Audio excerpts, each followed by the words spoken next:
Hello everyone, welcome back to my YouTube channel Maths and Chemistry. So friends, today in this video, we are going to practice some important questions related to your Master Cadre and Lecture Cadre exam. So without further ado, let's get started. So here question number 1 is, a stone is thrown vertically upward from the top of a tower 64 meters high according to the law S is equal to 48t minus 16t square. The greatest height above the ground is. हाँ जी, इस question में हमें क्या पूछा है? A stone is thrown vertically upward from the top of a tower 64 metre high. यहाँ पे हमारे पास एक टावर है 64 मीटर हाई. ठीक है, तो ये हमें 64 मीटर हाई टावर दिया गया है. यहाँ से हमने क्या किया है, एक स्टोन को ऐसे वर्टिकली थ्रो किया. ठीक है, according to the law s is equal to 48t minus 16t square. Question क्या है? The greatest height above the ground is. तो हमने यहाँ से कि वो ग्रेटेस्ट हाइट कितनी अटेन करेगा फ्रॉम द ग्राउंड. ठीक है, ये टोटल डिस्टेंस हमें बताना है. ग्रेटेस्ट हाइट कितनी, मतलब ग्रेटेस्ट हाइट पे पहुंच के स्टोन जो है फिर से वापस आएगा ना. तो यहाँ तक पहुंचने, यहाँ तक, यहाँ से लेकर यहाँ तक का जो टोटल डिस्टेंस होगा वो हमें बताना है. ठीक है, सो हमें पता है कि जब वेलोसिटी जीरो होगी, आपने एक पार्टिकल को थ्रो किया है अपवर्ड डायरेक्शन में, तो जब वेलोसिटी जीरो होगी तभी पार्टिकल नीचे आएगा, है ना. तो वेलोसिटी क्या होता है? ds/dt, है ना. तो वेलोसिटी हम यहाँ से निकाल लेते हैं ds/dt which is 48 minus 32t. ठीक है, तो मैक्सिमम हाइट जब पार्टिकल अटेन करेगा, ये स्टोन जो मैक्सिमम हाइट अटेन करेगा, तो उस पॉइंट पे हमें पता है वेलोसिटी जीरो हो जाएगी. तो फॉर मैक्सिमम हाइट हमें पता है ये जो वेलोसिटी है इसको हमें जीरो कंसीडर करना पड़ेगा. तो टी कितना आ जाएगा? 48/32. तो टी कितना आ जाएगा हमारे पास? 3/2. ठीक है, तो जब टी की वैल्यू 3/2 है, तब हमें हमारा ये स्टोन जो है वो अपनी मैक्सिमम हाइट जो है वो अटेन कर लेगा. तो at t is equal to 3/2, distance कितना है, हाइट कितनी अटेन की है, हम यहाँ से निकाल लेते हैं. 48t, T is 3/2 minus 16t square. तो टी की वैल्यू 3/2 है, तो यहाँ पे 9/4 आएगा. तो एस कितना आ जाएगा हमारा? 24 × 3 इज 72 माइनस, तो यहाँ पे कितना आएगा? 36. एस हमारा आ जाएगा यहाँ पे 36. ठीक है, तो यहाँ से हमने जो स्टोन था उसको थ्रो किया था अपवर्ड डायरेक्शन में, तो यहाँ से मैक्सिमम हाइट जो आ रही है वो कितनी आ रही है? 36 आ रही है. बट हमें ग्राउंड से जो है टॉप तक टोटल लेंथ बतानी है. तो ये टोटल लेंथ कितनी होगी? 36 प्लस 64 विच इज 100. तो इसका आंसर कितना होगा? 100 meters is the right answer. Option C.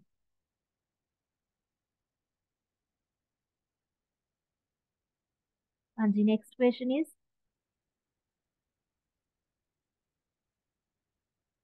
if y is equal to 4x minus 5 is a tangent to the curve y square is equal to px cube plus q at the point 2, 3, then what is the value of p and q? हमें p q की value बतानी है. Question क्या है? y हमें दिया गया, y is equal to 4x minus 5. This is a tangent to the curve y square is equal to px cube plus q. ठीक है, ये टेंजेंट की इक्वेशन है एट द पॉइंट 2, 3. ठीक है, हमें फाइंड क्या करना है? पी एंड क्यू की वैल्यू यहाँ से निकालनी है. तो ये कर्व है, इस कर्व पे ये पॉइंट हमें दिया गया है 2, 3, और इस पे ये टेंजेंट लाइन हमें दी गई है. टेंजेंट लाइन है y is equal to 4x-5. देखो ये टेंजेंट है, टेंजेंट एट द पॉइंट 2, 3. तो यहाँ से हम स्लोप ऑफ टेंजेंट निकाल सकते हैं. स्लोप ऑफ टेंजेंट क्या होगा? dy/dx. यानी ये एक्सप्रेशन का डेरिवेटिव कर दो विद रिस्पेक्ट टू x, वो कितना आएगा? 4. और सेम स्लोप ऑफ टेंजेंट हम कर्व से भी निकाल सकते हैं. इसका with respect to x derivative करोगे तो कितना आएगा? 2y dy/dx is equal to 3px square, और q का डेरिवेटिव यहाँ पे होगा 0. तो यहाँ से जो हमारी स्लोप ऑफ टेंजेंट आ रही है वो कितनी आ रही है? 3px square upon 2y. But ये जो टेंजेंट हमने निकाली है वो कौन से पॉइंट पे निकाली है, 2,3 पे, तो हम यहाँ पे पुट कर देंगे 2,3। एक्स को 2 पुट कर देंगे और वाई को 3। ये आएगा 3p। एक्स को 2 पुट किया तो यहाँ पे 4 आ जाएगा। 2 इंटू वाई की वैल्यू 3 पुट कर दी, कैंसिल आउट हुआ, ये भी कैंसिल आउट हुआ, तो हमारे पास ये कितना आ गया, 2। This is slope of tangent to the given curve at the point 2,3, and this is also slope of tangent। Same tangent है तो ये स्लोप दोनों की इक्वल ही होंगी, तो 2p इज इक्वल टू 4 आ जाएगा, तो p की वैल्यू हमारे पास कितनी आ गई है, 2 आ गई। हमें आंसर बताना था p इंटू क्यू का, तो p तो हमारे पास है 2। तो यहाँ से B option and C option तो डिस्कार्ड हो जाएगा, क्योंकि यहाँ पे p की वैल्यू जो है वो -2 है। अब आंसर हमारा या तो ये होगा 2,7 या फिर ये होगा 2,-7। अब ये कैसे निकाले वैल्यू। अब ये डायग्राम से देखो, जो 2,3 पॉइंट है वो देखो कर्व पे भी लाई कर रहा है और ये टेंजेंट पे भी लाई कर रहा है ना। तो ये जो पॉइंट है वो कर्व की इक्वेशन को सेटिस्फाई कर रहा होगा। क्लियर है ना, यहाँ से ये पॉइंट जो है वो कर्व की इक्वेशन को सेटिस्फाई करेगा। तो ये है हमारी कर्व की इक्वेशन और ये रहा पॉइंट। अगर ये पॉइंट इसको सेटिस्फाई करेगा तो हम यहाँ पे इसको पुट कर सकते हैं, वाई स्क्वायर, वाई की वैल्यू है 3, 3 का स्क्वायर करोगे तो 9 आएगा यहाँ पे p, और यहाँ पे एक्स क्यूब, एक्स हमारा 2 दिया हुआ है तो यहाँ पे कितना आएगा 8 प्लस क्यू। और p की वैल्यू हमने निकाली है, p की वैल्यू हमारे पास आ रही है 2।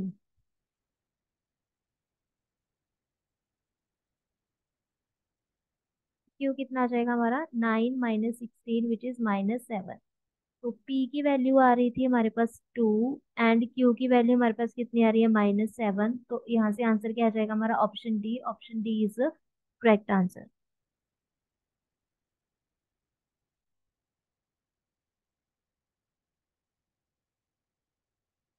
हाँ जी, नेक्स्ट क्वेश्चन इज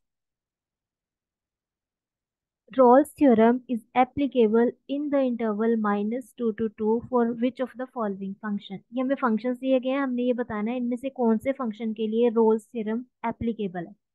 तो जो फर्स्ट फंक्शन है हमारा वो कितना दिया गया है, f(x) is equal to x cube.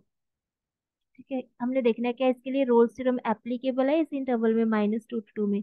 Rolle's theorem के लिए हमें क्या चाहिए होता है, फर्स्ट कंडीशन होती है रोल्स थ्योरम के लिए, गिवन फंक्शन कॉन्टिन्यूअस होना चाहिए गिवन इंटरवल में। पॉलिनोमियल फंक्शन तो हमेशा ही कॉन्टिन्यूअस होते हैं, तो ये फंक्शन तो कॉन्टिन्यूअस है।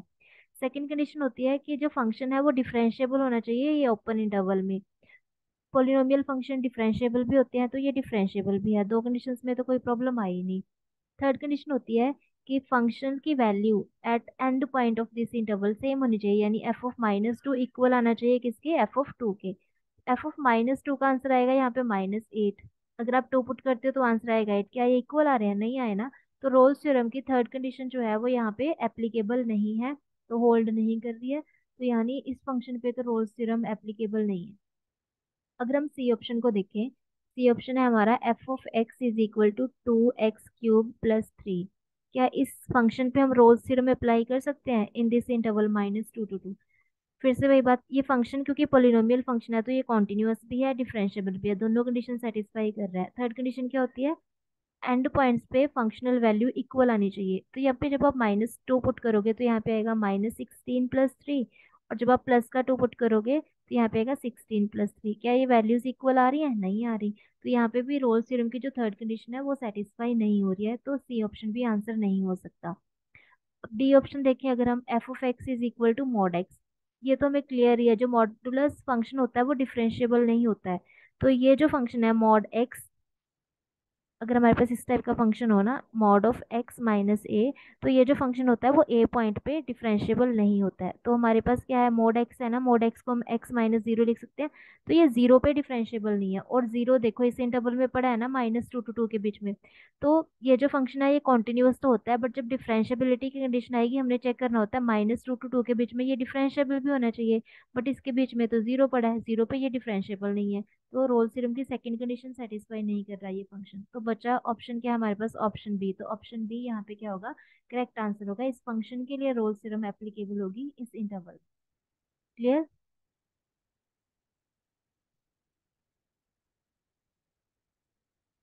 हाँ जी, नेक्स्ट क्वेश्चन इज,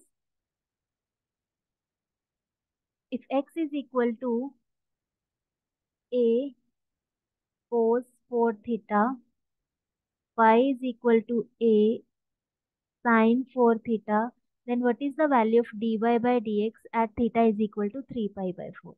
तो हमें क्या निकालना है? dy by dx. Because x is a function of theta, तो यहाँ से हम x का डेरिवेटिव कर सकते हैं विद रिस्पेक्ट टू थीटा। तो कितना आएगा derivative? 4a cos cube theta, then cos theta का डेरिवेटिव क्या होगा? Minus of sine theta. Same यहाँ पे जो y है, y is a function of theta, तो हम y का डेरिवेटिव कर सकते हैं यहाँ पे विद रिस्पेक्ट टू थीटा। तो ये कितना आ जाएगा? 4a sine cube theta, then sine theta का डेरिवेटिव क्या होगा यहाँ पे? Cos theta. हमने फाइंड क्या करना है? dy by d x. तो dy बाई एक्स को हम लिख सकते हैं dy by d theta multiply D theta by d x. तो यहाँ पे हम dy बाई डी थीटा की वैल्यू पुट कर देंगे, वो हमने निकाल लिया ये 4a sine cube theta into cos theta multiply, यहाँ पे वैल्यू डालनी है हमने D theta by d x की। अब यहाँ पे ध्यान रखना है, यहाँ हमने जो वैल्यू निकाली थी वो D x by d theta की थी, पुट हमें करनी है D theta by d x की। तो यानी इसका रेसिप्रोकल करके आपको पुट करना है। यहाँ पे कितना आएगा? Minus 4a cos cube theta into sine theta. अब जो वैल्यूज कैंसिल आउट हो रही है वो कैंसिल कर देंगे हम। 4a से 4a कैंसिल आउट हुआ, ये एक साइन से एक साइन कैंसिल आउट हो गया, एक कॉस से एक कॉस कैंसिल आउट हो गया, तो बचा क्या हमारे पास? Minus of sine square by cos square यानी टैन स्क्वायर थीटा। ठीक है, तो हमारे पास d y by d x आ चुका है minus of tan square theta. अब d y by d x की वैल्यू हमने निकालनी थी at theta is equal to 3 pi by 4। तो हम यहाँ पे पुट कर देंगे minus of tan square theta को वैल्यू पुट कर दी हमने 3 pi by 4, and this is equal to minus of tan square 3 pi by 4 को लिख सकते हैं हम pi minus pi by 4। And 180 minus theta जो होता है वो फर्स्ट क्वाड्रेंट में होता है, और फर्स्ट क्वाड्रेंट में होता है टैन नेगेटिव, बट क्योंकि टैन स्क्वायर है तो नेगेटिव नेगेटिव साइन पॉजिटिव हो जाएगा। ठीक है, तो ये माइनस साइन ऑलरेडी यहाँ पे है, तो ये आ जाएगा हमारे पास tan square pi by 4। Tan pi by 4 because 1 होता है, तो 1 का स्क्वायर करोगे 1 आएगा, बट आगे नेगेटिव साइन है तो ये -1 क्या होगा हमारे पास? करेक्ट आंसर होगा -1, यानी option B is the correct answer.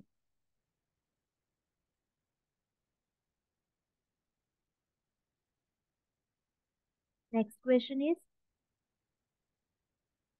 if x e raised to power xy is equal to y plus sine square x, then what is the value of dy by dx at x is equal to 0? हमने first derivative का value निकालना है at x is equal to 0। तो हम इसको differentiate कर देते हैं, फंक्शन को differentiate given function with respect to x on both sides.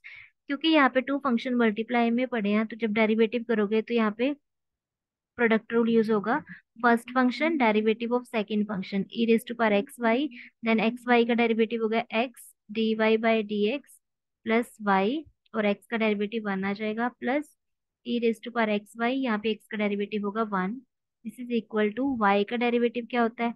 D y by d x plus sine square का डेरिवेटिव 2 साइन एक्स का डेरिवेटिव आगे कॉस एक्स।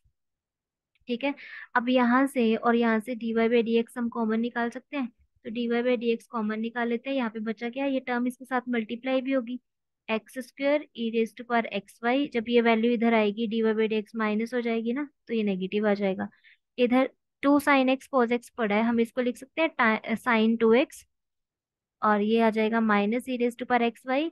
और जब ये टर्म y के साथ मल्टीप्लाई होगी तो ये राइट हैंड साइड पे नेगेटिव हो जाएगी, x y e raise to power x Y.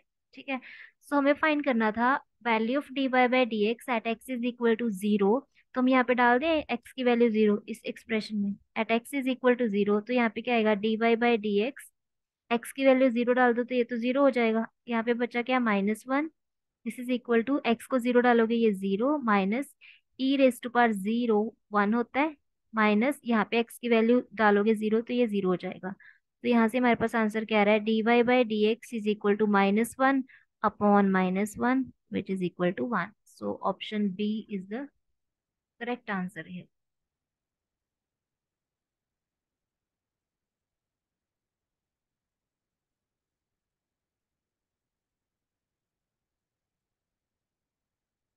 हाँ जी, next question is, if y is equal to tan inverse secant x minus tan x, then what is the value of dy by dx? हाँ जी, ये क्वेश्चन में हम direct derivative भी कर सकते हैं, बट डेरिवेटिव करने से पहले इसको थोड़ा सा सॉल्व कर लेते हैं, इजी हो जाएगा हमारे लिए। ये है second x minus ten x. Okay, second x को हम लिख सकते हैं 1/cos x, and ten x को हम लिख सकते हैं sin x/cos x। एलसीएम लेने के बाद ये क्या बन जाएगा, 1 - sin x/cos x, राइट। तो ये हो जाएगा y is equal to tan inverse, इसको चेंज कर लेते हैं हम कोस में।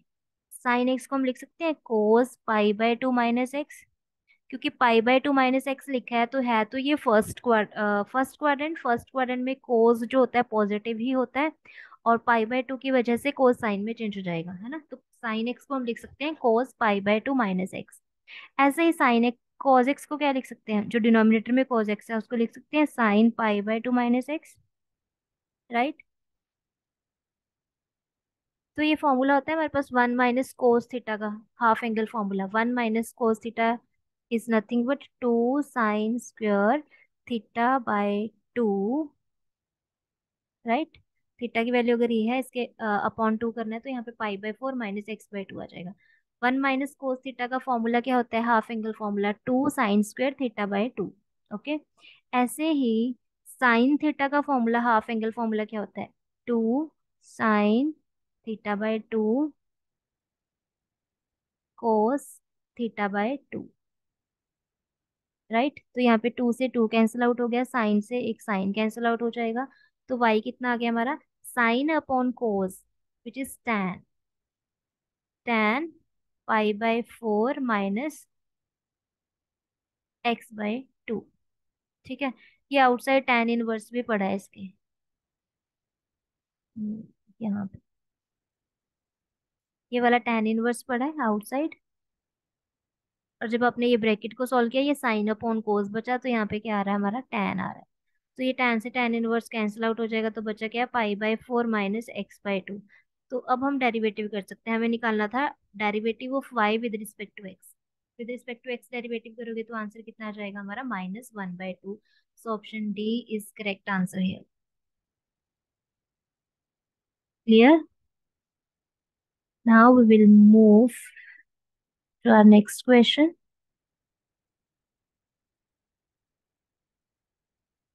हाँ जी, नेक्स्ट क्वेश्चन इज, एक्स हमें दिया गया है sine inverse 3t - 4t³ and y का वैल्यू हमें दिया गया है cos inverse square root of 1 - t², and we have to find the value of dy/dx। हाँ जी, x हमें गिवन है sine inverse 3t - 4t³ and y हमें गिवन है cos inverse square root of 1 - t²। हमें फाइंड क्या करना है, dy/dx।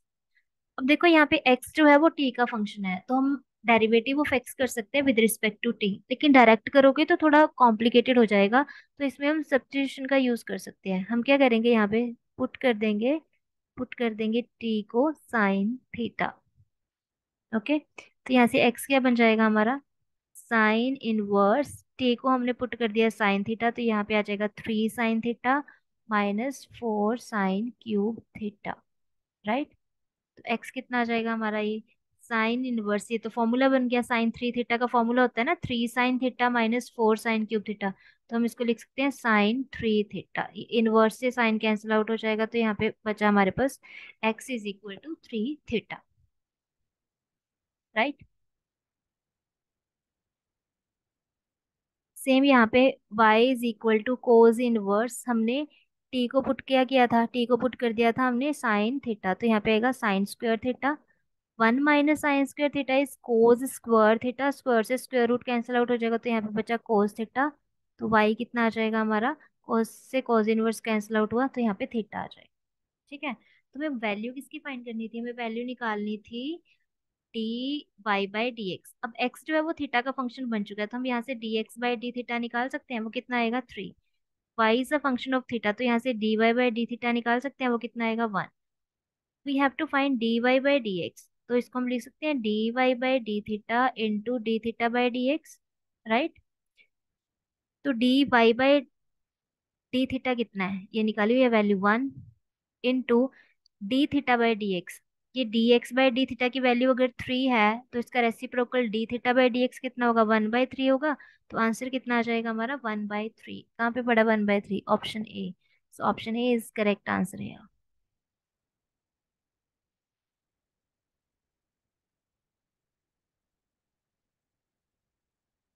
हाँ जी, next question is this.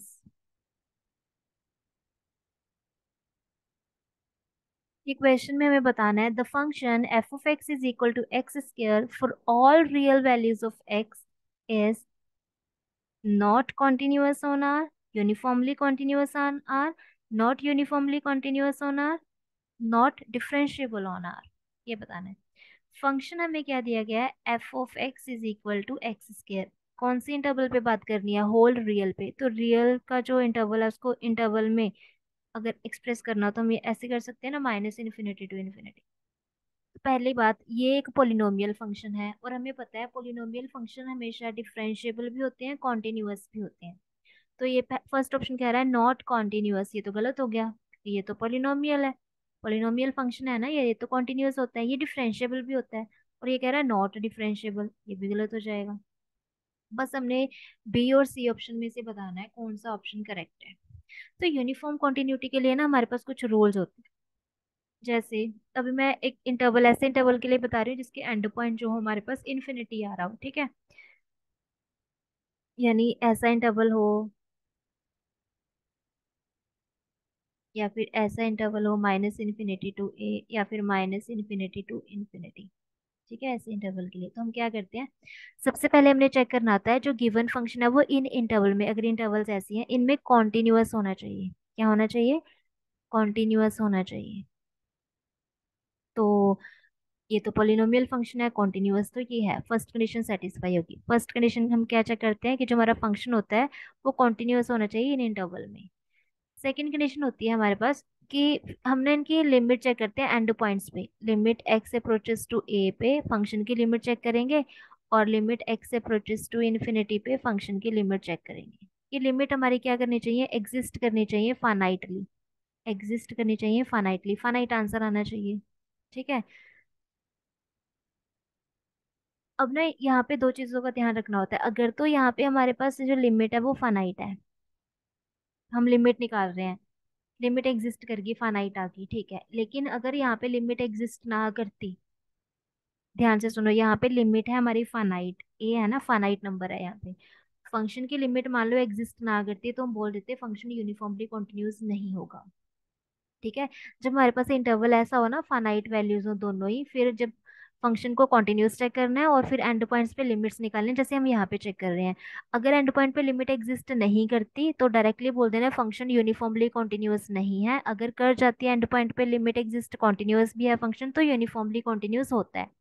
But जब इन्फिनिटी वाला केस हो ना, यहाँ पे इन्फिनिटी पड़ा है, इन्फिनिटी पे अगर लिमिट एग्जिस्ट कर जाती है फिर तो हम बोल देते हैं यस यूनिफॉर्मली कॉन्टिन्यूस है। मतलब लिमिट एग्जिस्ट करेगी दोनों ही एंड पॉइंट पे, फिर तो श्योरिटी है यूनिफॉर्मली कॉन्टिन्यूस होगा ही होगा। अब अगर इन्फिनिटी पे लिमिट एग्जिस्ट नहीं करती फानाइटली, तो ये नहीं कहना फंक्शन यूनिफॉर्मली कॉन्टिन्यूस नहीं है। समझ आया, दोनों में यहाँ पे डिफरेंस क्या है। अगर तो फानाइट पॉइंट पे चेक कर रहे हो फिर ठीक है, लिमिट एग्जिस्ट कर गई एंड पॉइंट्स पे तो फंक्शन यूनिफॉर्मली कॉन्टिन्यूअस होगा, प्रोवाइडेड फंक्शन कॉन्टिन्यूअस भी होना चाहिए इंटरवल में। बट जब एंड पॉइंट्स इन्फिनिटी या -∞ हो, आपने वहां पे लिमिट चेक की, अगर लिमिट एग्जिस्ट कर गई फिर तो कॉन्टिन्यूअस है, यूनिफॉर्मली कॉन्टिन्यूअस है। बट अगर लिमिट एग्जिस्ट नहीं करता है तो इन्फिनिटी के लिए हम कुछ नहीं कह सकते होते कि अगर लिमिट एग्जिस्ट नहीं किया तो यूनिफॉर्मली कॉन्टिन्यूअस होगा या नहीं होगा, हो भी सकता है नहीं भी हो सकता। तो ऐसे केस में क्या करना होता है, फिर हम थर्ड कंडीशन पे जाते हैं, हम निकालते हैं फंक्शन का डेरिवेटिव, फर्स्ट ऑर्डर डेरिवेटिव। और ये बाउंडेड होना चाहिए। अगर लिमिट एग्जिस्ट कर जाती हमारे यहाँ पे दोनों ही एंड पॉइंट्स पे और फंक्शन कॉन्टिन्यूअस भी है, यहाँ से हम कह देते हैं फंक्शन यूनिफॉर्मली कॉन्टिन्यूअस है। बट क्योंकि एंड पॉइंट इन्फिनिटी है, इन्फिनिटी पे मान लो लिमिट एग्जिस्ट नहीं की, फर्स्ट कंडीशन तो चेक कर ली कॉन्टिन्यूअस है, बट इन्फिनिटी पे लिमिट एग्जिस्ट हमारा नहीं करता है। तो फिर हम जाएंगे यहाँ पे फर्स्ट ऑर्डर डेरिवेटिव निकाल लेंगे। अगर फर्स्ट ऑर्डर डेरिवेटिव उस इंटरवल में बाउंडेड होता है तो फंक्शन यूनिफॉर्मली कॉन्टिन्यूअस होगा। अगर बाउंडेड नहीं होता है तो यूनिफॉर्मली कॉन्टिन्यूअस नहीं होगा। ठीक है, ये रिजल्ट है। तो अब ये देखो, ये जो फंक्शन है हमारा, पहली बात इस इंटरवल में कॉन्टिन्यूअस तो है, ये वाली कंडीशन तो सेटिस्फाई हो गई। अब हमारे दोनों ही एंड पॉइंट्स क्या है, इन्फिनिटी पे है। So limit x approaches to infinity पे चेक कर लो आप इस फंक्शन की, चाहे माइनस इन्फिनिटी पे चेक कर लो। ये एग्जिस्ट भी नहीं कर रही फाइनाइटली, ये तो इनफाइनाइट आंसर दे रही है, एग्जिस्ट नहीं कर रही ना ये। तो जब मैंने बोला था इन्फिनिटी पे अगर लिमिट एग्जिस्ट नहीं करती है तो हम कुछ नहीं बता सकते, कोई रिजल्ट नहीं आया यूनिफॉर्मली कॉन्टिन्यूस है या नहीं है। तो फिर हमने क्या करना होता है, फर्स्ट ऑर्डर डेरिवेटिव पे जाना है। फर्स्ट ऑर्डर डेरिवेटिव इसका कितना होगा, 2x होगा। 2x को हमने इस इंटरवल में चेक करना है, माइनस इन्फिनिटी टू इन्फिनिटी। अब जब ये फंक्शन देखेंगे हम, देखो x हमारा माइनस इन्फिनिटी टू इन्फिनिटी लाई कर रहा है, तो जो 2x होगा वो भी तो माइनस इन्फिनिटी टू इन्फिनिटी ही लाई करेगा ना। तो ये जो फंक्शन है वो जो है हमारा, वो बाउंडेड तो नहीं है ना। क्या ये बाउंडेड है, नहीं है, क्योंकि अगर x in minus infinity to infinity है तो 2x भी तो माइनस इन्फिनिटी टू इन्फिनिटी होगा। तो ये फंक्शन का जो फर्स्ट ऑर्डर डेरिवेटिव है वो बाउंडेड नहीं आ रहा हमारे पास, ना तो लिमिट एग्जिस्ट कर रही थी।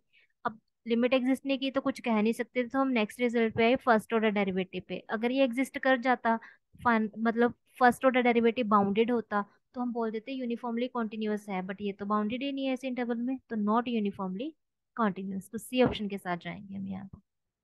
Okay.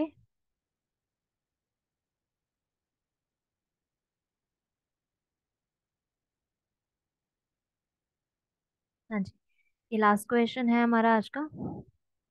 Question is, F x हमें ये डिफाइन करके दिया गया है, if X is less than A then function is 2a minus X, if X is greater than equal to A then functional value है 3x माइनस 2a। तो हमें बताना है ये फंक्शन कॉन्टिन्यूअस है, डिसकॉन्टिन्यूअस है, ए पे, या डिफरेंशिएबल है, नॉट डिफरेंशिएबल है। ठीक है, हमें कॉन्टिन्यूटी एंड डिफरेंशिएबिलिटी की बात करनी है। तो पहले हम कॉन्टिन्यूटी चेक कर ले फंक्शन की। ठीक है, कॉन्टिन्यूटी चेक कर लेते हैं किस पे, ए पॉइंट पे। लिमिट कॉन्टिन्यूटी के लिए क्या चेक करना होता है, हम लेफ्ट लिमिट निकालते हैं फंक्शन की, फिर हम राइट लिमिट निकालते हैं, एंड जिस पॉइंट पे कॉन्टिन्यूटी चेक करनी है उस पे फंक्शन की वैल्यू, अगर तीनों ही इक्वल आ जाते हैं तब हम बोलते हैं फंक्शन जो होगा हमारा कॉन्टिन्यूअस होगा। तो निकाल लें यहाँ से left limit, limit x approaches to A negative F X. A negative का मतलब होता है एक्स लेस देन ए। तो इस पे फंक्शन हमें क्या दिया गया है, 2a माइनस एक्स। तो आई थिंक लिमिट्स आप सबको निकालनी आती होंगी। सो यहाँ पे हम limit H approaches to zero रखेंगे। अगर ए नेगेटिव होता है तो एक्स को हम पुट कर देते होते हैं ए माइनस एच, ए पॉजिटिव होता है तो एक्स को ए प्लस एच। तो यहाँ पे 2a माइनस एक्स को पुट कर देंगे हम a minus h, and this is equal to a plus h. H को जब जीरो डालोगे, because h approaches to zero, तो आंसर आ गया हमारा ए। राइट हैंड लिमिट निकाली, limit x approaches to a plus 2a। Okay, a plus मतलब x is greater than equal to a, और उस पे फंक्शनल का वैल्यू कितना है, 3x माइनस 2a। तो यहाँ पे हमारे पास ये कितना आएगा, 3x minus 2a, and this is equal to limit H approaches to zero, 3x को हम पुट कर देंगे a plus H minus 2a। तो यहाँ पे आएगा limit H approaches to zero, 3a plus 3h minus 2a। H को जब जीरो डालोगे यहाँ पे, limit H approaches to zero, 3a minus 2a is a। अब और क्या रह गया हमारा, फंक्शनल वैल्यू निकालनी है ए पॉइंट पे, क्योंकि हमने यहाँ पे देखो कॉन्टिन्यूटी डिफरेंशिएबिलिटी ए पॉइंट पे चेक करनी थी। जब x इज इक्वल टू ए है, यहाँ पे देखो x is equal to a, तो फंक्शनल वैल्यू कितनी है, 3x माइनस 2a। तो x को तो हम वैसे ही a पुट कर रहे हैं, तो ये आएगा 3a minus 2a which is a। तो लेफ्ट लिमिट, राइट लिमिट और फंक्शनल वैल्यू, तीनों का ही आंसर हमारे पास कितना आ रहा है, ए आ रहा है ना। देखो लेफ्ट लिमिट ए आ रही थी, राइट लिमिट भी आ रही है, फंक्शनल वैल्यू भी आ रही है, यानी फंक्शन जो है वो कॉन्टिन्यूअस तो है at x is equal to a. तो पहला ऑप्शन कहता है एफ इज डिसकॉन्टिन्यूअस, ये तो गलत हो गया। लास्ट ऑप्शन कहता है F is neither continuous nor differentiable, कहता कॉन्टिन्यूअस ही नहीं है, ये भी गलत हो गया।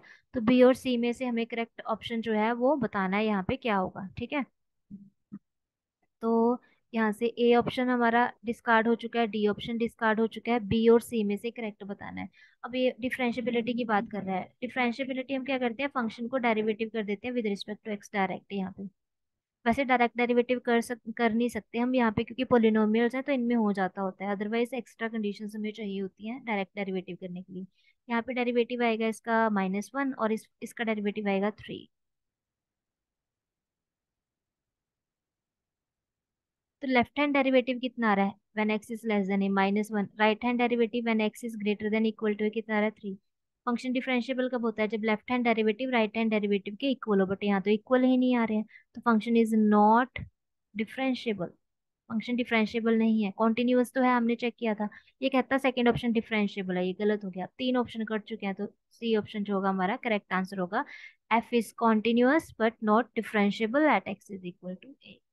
ओके, तो ये आज की वीडियो का हमारा लास्ट क्वेश्चन था। आज के लिए इतना ही। Thanks for watching.